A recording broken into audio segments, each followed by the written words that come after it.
కరీంనగర్ ప్రజలు తీవ్ర నీటి కొరతను ఎదుర్కొంటూ ఉన్నారు.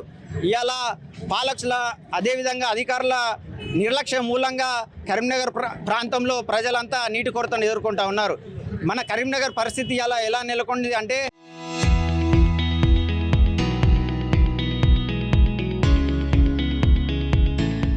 రాజకీయంగా కరీంనగర్ అనాథగా మిగిలింది.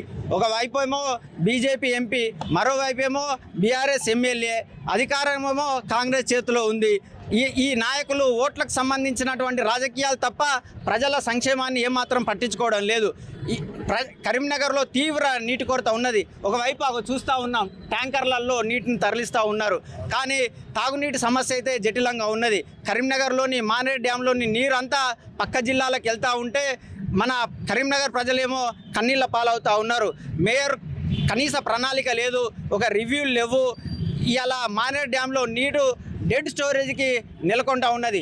ఓవైపు మానేరు డ్యాంలో నీరు డెడ్ స్టోరేజ్కి నెలకొంటూ ఉంటే మరోవైపు కరీంనగర్లోని విలీనమైనటువంటి గ్రామాలకు సంబంధించినటువంటి కుంటలు కానీ చెరువులు కానీ రియల్ ఎస్టేట్ వ్యాపారస్తులు కబ్జాలు చేయడం ద్వారా గ్రౌండ్ వాటర్ అంతా ఇంకిపోయి బోర్లలో నీళ్ళు లేకపోవడం, కరీంనగర్ ప్రజలు నీటి కొరతను తీవ్రంగా ఎదుర్కొంటూ ఉన్నారు.